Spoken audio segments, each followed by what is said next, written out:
Party స్థాపించిన 9 నెలల్లోనే అధికారంలోకి వచ్చింది.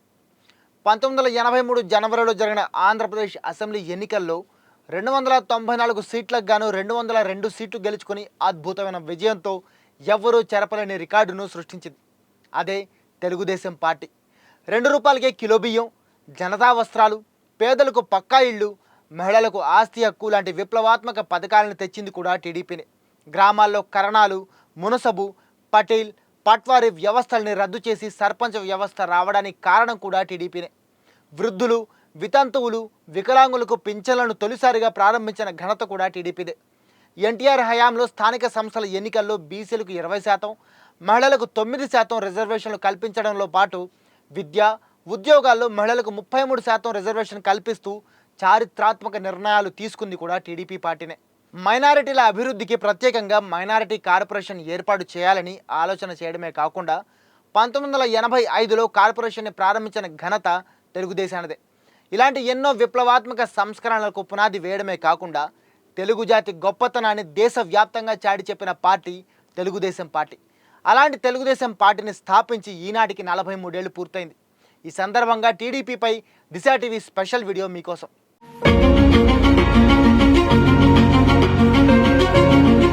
కాలంతో పరిగెడుతూ కాలం విసిరే సవాళ్లను ఎదుర్కొంటూ 43 సంవత్సరాలు పూర్తి చేసుకుని 44వ సంవత్సరంలోకి తెలుగుదేశం పార్టీ అడుగుపెట్టింది. 23 ఏళ్ల పాటు అధికారంలో ఉంది, 20 ఏళ్లు ప్రతిపక్షంలో ఉంది.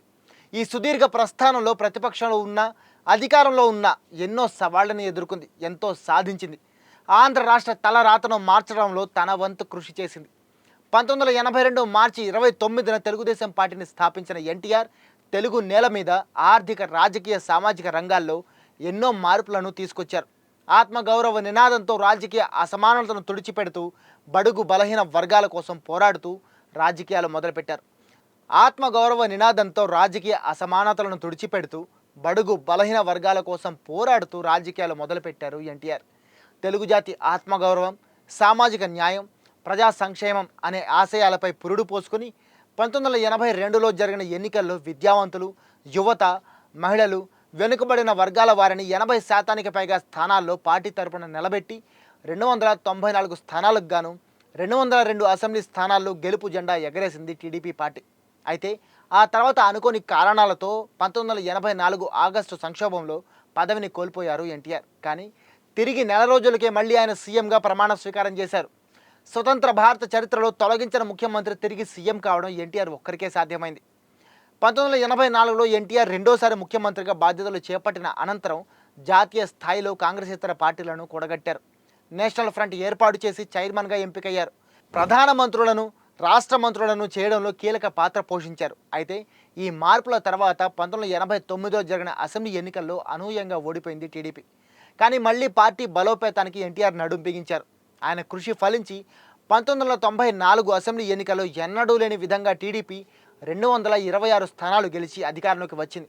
ఆ ఎన్నికల్లో కేవలం 26 సీట్లే దక్కించుకున్న కాంగ్రెస్కి కనీసం ప్రతిపక్ష హోదా కూడా దక్కలేదు.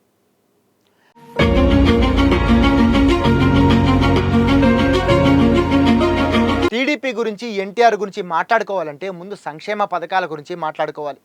రాష్ట్రంలో సంక్షేమ రాజ్యానికి పునాది వేసింది ఎన్టీఆర్. సమాజమే దేవాలయం, ప్రజలే దేవుళ్ళు అనే నినాదాన్నిచ్చి పేదలకు కూడు, గూడు, గుడ్డ అందించడమే తన రాజకీయ సిద్ధాంతమని ప్రకటించారు ఆయన. దానికోసం రూపాయికి రేషన్ బియ్యం లాంటి ఎన్నో సంక్షేమ పథకాలను కూడా తీసుకొచ్చారు. సంక్షేమమే కాకుండా తెలుగు భాష, సంస్కృతులకు పూర్వ వైభవాన్ని తీసుకొచ్చారు. మహిళా విశ్వవిద్యాలయం ఏర్పాటు చేసి మహిళలకు ఉన్నతమైన గౌరవం ఇచ్చారు. ఆస్తిలో మహిళలకు సమాన హక్కు కల్పించి మహిళల అభ్యుదయానికి పునాది వేశారు. రైతులకు నీటి తీరువ రద్దు చేశారు. మాండలిక వ్యవస్థ తీసుకొచ్చారు. పటేల్, పట్వారీ వ్యవస్థను రద్దు చేశారు. 1985 ఏప్రిల్ 6న తిరుమలలో నిత్యాన్నదాన పథకం ప్రారంభించడం అప్పట్లో దేశవ్యాప్తంగా చరిత్ర సృష్టించింది. మరిన్ని మెరుగులతో ఈ పథకం ఈ రోజుకి కూడా దిగ్విజయంగా కొనసాగుతుంది. తిరుమల శ్రీవారి ఆలయంలో భక్తులకు వసతుల కల్పన కూడా ఎన్టీఆర్ నుంచే ప్రారంభమైంది. ఇక విద్యాపరంగా తిరుపతిలో పద్మావతి మహిళా యూనివర్సిటీ, హైదరాబాద్లో పొట్టి శ్రీరాములు తెలుగు యూనివర్సిటీ, విజయవాడలో NTR health university, doctor BR Ambedkar సార్వత్రిక యూనివర్సిటీ ఇవన్నీ టీడీపీ హయాంలో పురుడు పోసుకున్నవే.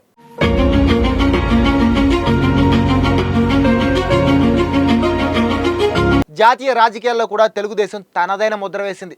పార్లమెంట్లో ప్రధాన ప్రతిపక్షంగా వ్యవహరించిన ఏకైక ప్రాంతీయ పార్టీ తెలుగుదేశమే. తెలంగాణలో ప్రస్తుతం ఉన్న మంత్రులు చాలామంది, అలాగే ప్రస్తుత తెలంగాణ ముఖ్యమంత్రి రేవంత్ రెడ్డి, మాజీ ముఖ్యమంత్రి కేసీఆర్ల రాజకీయ ప్రస్థానం కూడా టీడీపీ నుంచే మొదలైంది. టీడీపీ గొప్ప ఆస్తి కార్యకర్తలే. పార్టీ కోసం ప్రజల తరపున ఎన్నో పోరాటాలు, ఉద్యమాలు చేసి జైళ్లకు వెళ్ళి ప్రాణాలు సైతం పణంగా పెట్టి పార్టీని కాపాడుకున్నారు వాళ్ళంతా. ఈరోజు టీడీపీ ఈ స్థాయిలో ఉందంటే దానికి కారణం పార్టీకి అట్టడుగు స్థాయి వరకు ఉన్న బలమైన కార్యకర్తలే.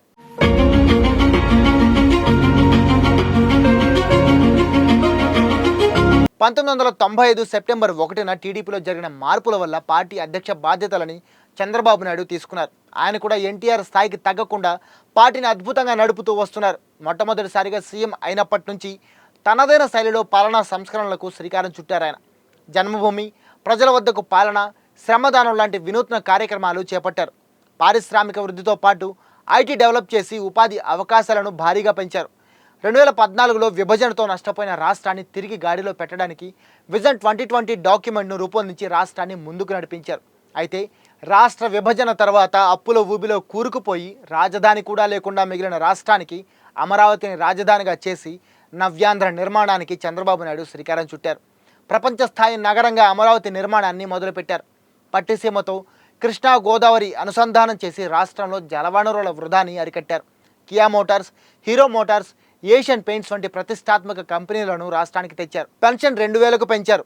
అన్న క్యాంటీన్లు, చంద్రన బీమా లాంటి పథకాలతో బలహీన వర్గాల ప్రజల జీవనాన్ని మెరుగుపరిచారు. 2019 ఎన్నికల్లో ఉచితాల తాయిలాలకు ఆశపడి ప్రజలు టీడీపీని ఓడించడంతో వైసీపీ అధికారంలోకి వచ్చింది.